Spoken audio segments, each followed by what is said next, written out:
And after we spoke about that last week as well, I then started getting served those ads. The algorithm works. Yeah.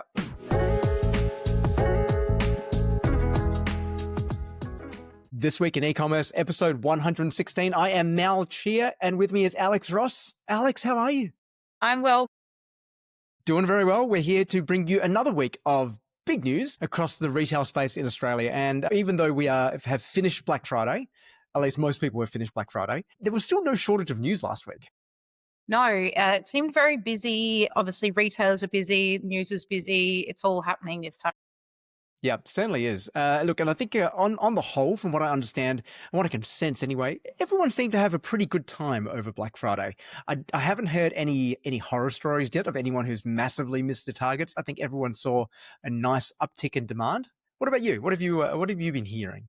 Yeah, I've been hearing much of the same. Most of the brands I've been speaking to had record-breaking days, which is awesome. I think everybody has got their forecasts right for this year. Targets are achievable, so I think that helps with the morale. Yeah, certainly. I think one thing which I found interesting, because there were a lot of different strategies throughout the year, or throughout the month. There were people who were doing like an early Black Friday and then coming back for the weekend. And then there were other people who ran the whole month, and then other people who just did just the Cyber Week. And it was interesting that some of those strategies worked, some of them didn't. I think the ones which were ran the whole month, again, not a great idea. They kind of saw things start to really fizzle out towards the end. Whereas people who did the 2 phases, it was kind of mixed, where some people saw really impressive phase 1s, but not phase 2, and others who saw absolutely gangbuster phase 2s and still pretty strong phase 1s. Yeah, I agree. And I think the ones that did the best just had the clearest offer in my mind. Mm. There weren't many asterisks next to all of the offers. It was clear. It just makes it easier for people to shop end of day. Yeah, I think one thing which we've talked about before is around the need versus want. And I think with some of the brands who I think did really, really well were the ones who were selling needs. So things which you were going to use all the time. And we talked previously around buying up on all your beauty products for the year, because suddenly you're buying it cheap now. So you might as well stock up for the next 12 months. I think people in those sort of categories did very well. Yeah, I would struggle and say that they're the ones that didn't need to do well, because you're going to buy that product at some point because it is a need, compared to those discretionary want items that they needed to clear stock. So It's funny how it lands that way. Yeah, and it's always a case where if you go on sale now, are you just bringing those sales forward? Because like you said, they would have bought it anyway throughout the year, but suddenly they've bought a whole year's worth. So suddenly what happens to that revenue, which you were expecting to be banking in April, May, June, July, or beyond? Now you've actually brought all of that forward. Yeah, exactly. And I'm seeing the 12 days of Christmas and all of that kind of Christmas messaging coming forward now. So I don't think it's going to stop until we hit that shipping threshold, which I think is 12th of December. It's so early this year. Yeah. Yep, Australia Post came out last week, I believe, and announced that shipping cutoff was going to be the 12th of December, which does not leave very much time to really focus on your Christmas gifting if you are going to be buying online for that, because it keeps getting earlier and earlier every year. But I would say shout out to AusPost and all those carriers as well. I had packages delivered on Sunday, which I was very pleased with. I know that they'd be under the pumps. The backbone of e-commerce. We appreciate you.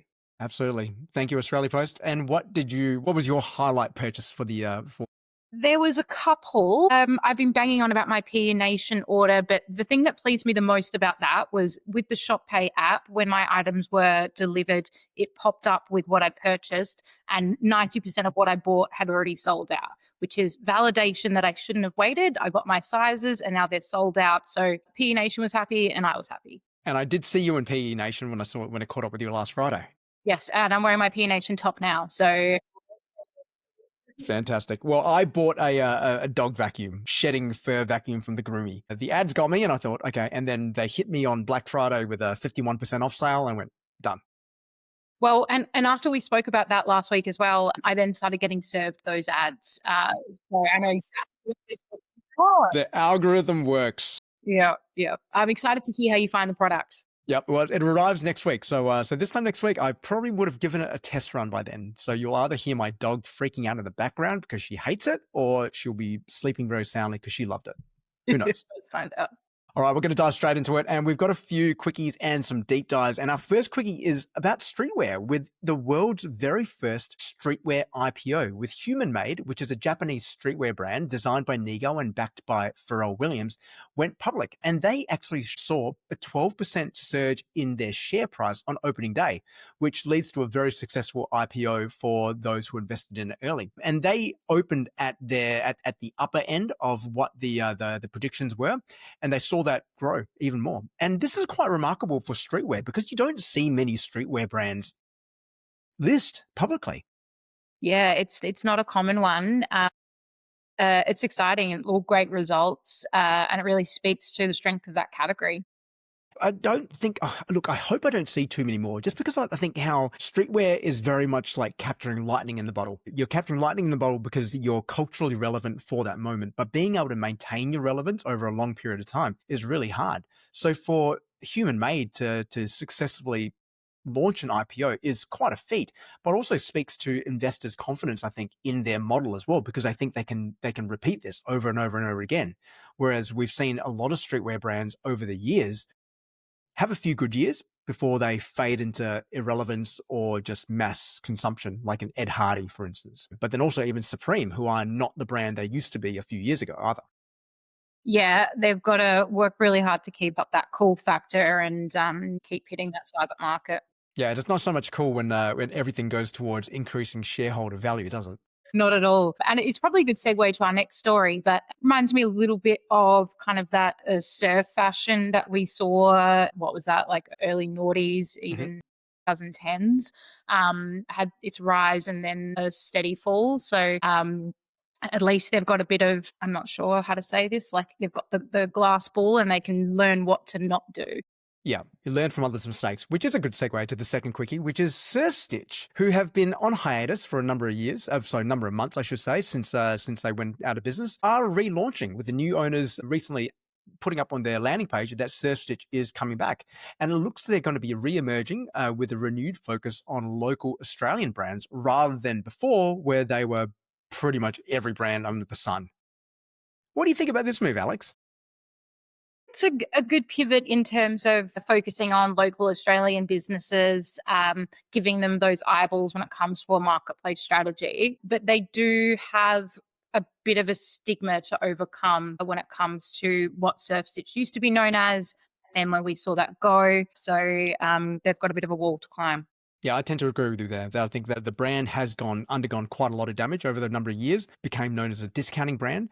But I do like this pivot though, because it does have a very differentiated positioning in the market. They are going for a niche local Australian brand, and there's every possibility they could become that springboard as well for newer brands to enter the market, by listing on Surf Stitch. So I'm kind of excited to see what happens with this. Yeah, absolutely. There are brands that come to mind like Year House in South Australia. I don't know if you know that brand, Port Elliot brand. Brilliant, but it's tough for them to get into the surf dive and skis when they're competing with board riders and these massive brands. So I definitely think that there's a space for those entry level businesses to get some spotlight. Absolutely. Well, I look forward to that. Now, our final quickie for the day is fashion inflation, according to the the ABS, has hit 5.4% year on year across Australia. Now, total inflation is at 3.9%, which is also a huge number, but fashion has actually increased more than that. And I think this is going to have impacts, and also why we're possibly seeing a bit of a softening in demand as well, because people with cost of living pressures are now also having to pay more for fashion too. Yeah, I was trying to kind of understand this article, lots of numbers, lots of percentages. I don't have an economics degree, so I'm interested to hear your take on this one, Mal. Look, I think it's a reflection of the fact that all your operating costs have gone up. There's a lot of margin pressures from your suppliers, but then also from your cost base as well, through the cost of labor, through the cost of your utilities, rent. Everything is going up. So as a result, there has been no choice for retailers across every single category, but it seems particularly fashion, to increase their prices. And that is flowing through to where you're seeing inflation now, which means that you're also going to get that softening of demand, because you can't keep your prices artificially low because you can't wear that lower margin. But at the same time, by increasing the price, therefore causing inflation, you're also got to soften demand as well if the market isn't healthy and consumers aren't spending. So it's a very tough position for any brand, but in particular fashion, to be in, because not only do you have less discretionary spend, but your costs are going up. So what else can you do? Logic would dictate that this is the move you would make, where you should increase your prices. But at the same time, if are less desirable as a result, then it almost becomes a double-edged sword. Totally. And for me, that goes to what we speak about a lot of the quality of your brand and making sure that your only proposition isn't price, because this is when you're going to start to feel that even more. Mm. One part of the article I did manage to wrap it around the cost of gold and the cost of jewelry was a big inflation. So I think it was 12% compared to apparel. So not only do they have those kind of pressures when it comes to operation, but then just the resourcing materials has acted that as well. Yeah, yeah. Look, and I think it's something which goes back to something which we always talk about, which is like the importance of actually having a really strong brand. If you have a strong brand which is really desirable, you can generally, you should be able to weather a slight increase in your price. And this is a lot of the brands who I work with who've worked really hard on establishing really strong brand positioning. They've been able to increase their prices 2-3 times over the last 12 months. As those cost pressures have increased, they've been able to increase their prices as well to offset that, without seeing a reduction in demand. But that you can only do that if you have a desirable brand. Yeah, interesting. And then I don't know how consumers reconcile that with coming off the back of Black Friday and seeing these ridiculous discounts to then knowing ongoing they're going to see these price increases on the daily. So it's an interesting position. Yeah, which means that in January, they're probably going to do sales again. There'll be a Boxing Day sale, there'll be a January sale. And this is the loop which we end up in, because consumers can't reconcile paying full price for an item because they've just seen it at 50% off. And then if we don't do a sale, they won't buy because they just saw it at 50% off. And then you need to do another sale. It becomes a very, very vicious cycle, The old or a downward spiral, I should say. for sure. All right, our first deep dive is a big one. And this kind of goes off the back of what we just talked about with inflation, which is around housing cost. And this is from an article from The Guardian, which I found really, really interesting, because it's shown that the percentage of household income which we now spend on housing costs has increased dramatically over the last 5 years. In September 2020, on average, Australian households would spend 26% of their household income on their accommodation. That has now increased to 45% as a median across Australia, which is a gigantic difference. But it gets worse if you live in Sydney, because in Sydney, 68% of your income goes towards your house. Now, these numbers are just terrifying to think that how in such a short period of time, we have lost so much spending power. We have lost 19% of our spending power in that time, because it's all been reallocated towards our mortgages or our rents.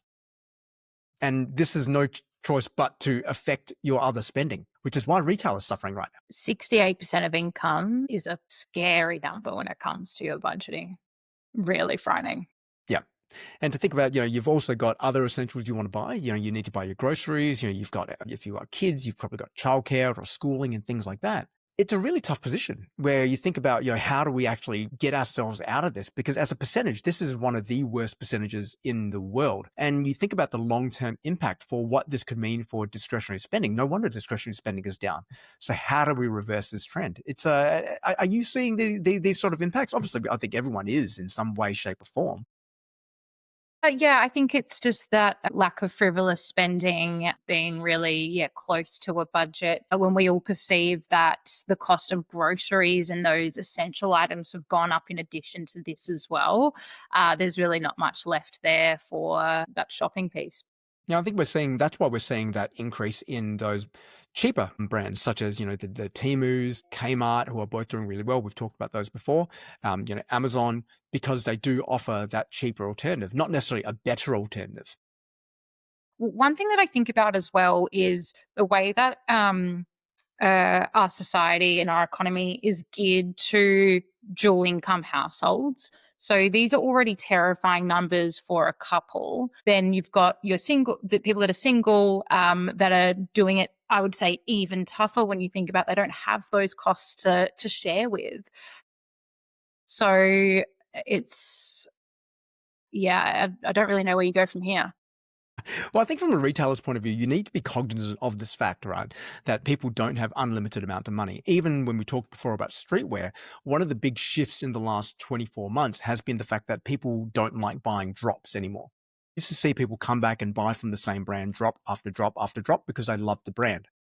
You just cannot afford to do that anymore. So you really need to rethink your strategy if that is a core part of it, because you can't expect your customers to come by every month and drop another $500 on your brand. It's just not going to happen. People just do not have that money. So what can you do to offset that?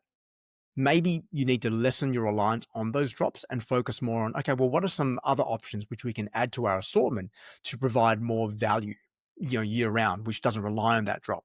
So I think there's where the opportunity is to really think about where your range sits and think, do we actually have something which, yes, we can get people in once every 3 months, once every 6 months to buy the big drop.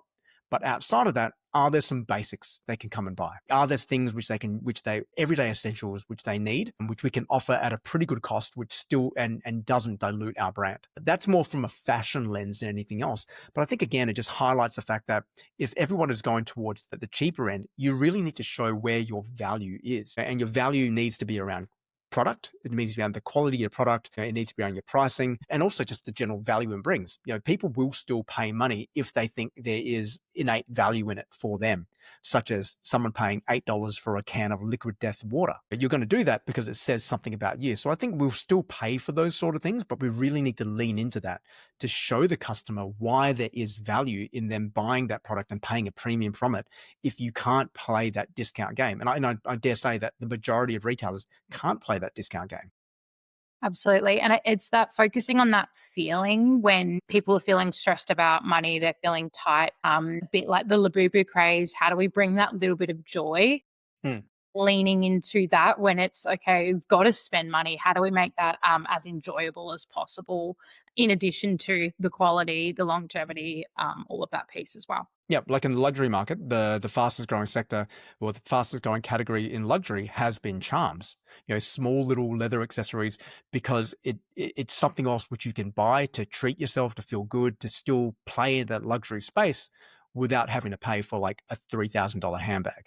Yeah, exactly. But the other big opportunity around this as well is around thrift shops, and where we've seen a real big increase in this. I was walking past one the other day, actually went in, actually bought something, but it was packed. It was just a Saturday afternoon, and it was absolutely jam packed. With people just going through, looking through it, because I think people are doing it tough. They're thinking about, well, what else can I do? So I think that whole circular economy, secondhand thrift shops, is probably an area which we're going to see a lot more growth in over the next 12 months, I'd say. Yeah, awesome. And a pretty good opportunity to shout out Black Milk here and there, find a Yes.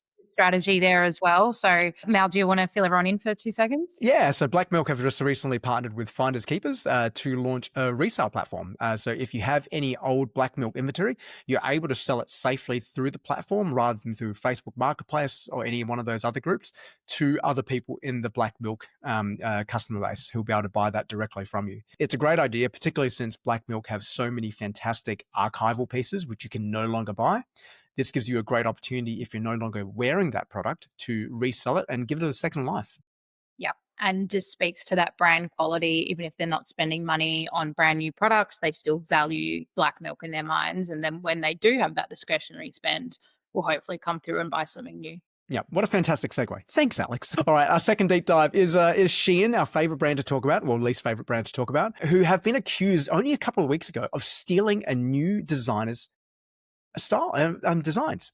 So last June, only launched a couple of weeks ago, I should say, in November, even though the name's last June. I just kind of confused myself with the last June and November. Only launched a couple of weeks ago, but within a few weeks of them launching, last June have accused Shein of going to the website and stealing their designs and releasing identical products. Now, this is not the first time Shein have been accused of this. Ever since they started, this is what they're known for. Same as Zara as well. They find the latest fashion and they rip off that design and they pump it out at a low cost.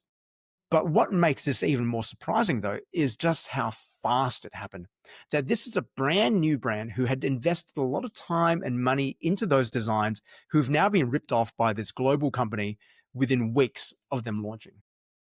Yeah, for that founder who would have spent years probably building this business, R&Ding that product. It's a really cool product. So yeah, I think the turnaround's shocking, surprising, and for them to find a new business like that, I think we expect Shein to keep an eye on the big players, but they somehow are spotting trends even with these small local Australian businesses. Yeah, I'm worried that this is going to mean that people are going to be taking fewer risks on this as well, because if I think Shein's just going to come in and rip me off, why should I even bother? How do you stop that? How do you still encourage people to go out there and take risks and come up with new designs without that fear that they're going to get ripped off? Yeah, I think ultimately the copyright laws, when it comes to innovation and fashion, they're too broad when we're competing against players like Shein. I'm pretty sure Uniqlo tried to give Shein a pushback after they stole one of their handbag designs. Didn't hear anything more about that story, so don't think they got anywhere. But if Uniqlo can't protect themselves, how can a brand new business owner in Melbourne protect themselves? Yeah, I think a lot of it just comes down to, well, a couple of things. It's mainly the consumer side. It's hard to protect fashion. It's hard to protect design.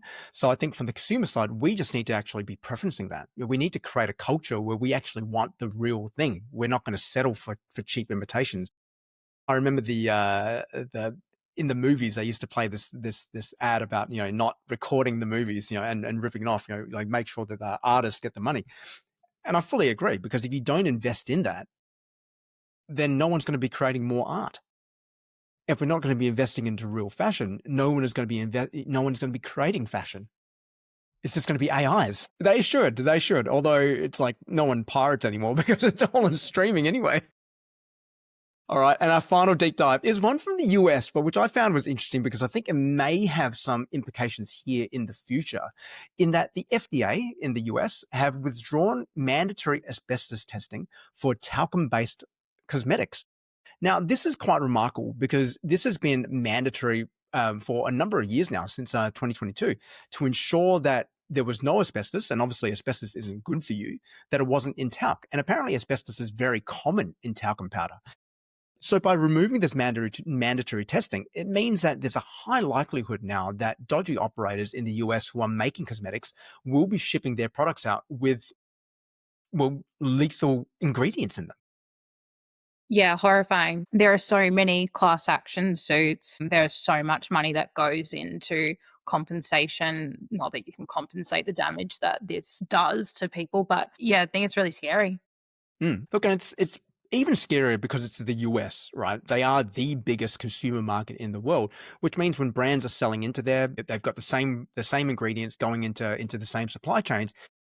There's a high likelihood that this may end up coming here as well. If people are importing it from overseas and not realizing this, they'll be importing cosmetics, whether they're buying one of the US brands, which we can't get here, which I know a lot of people do.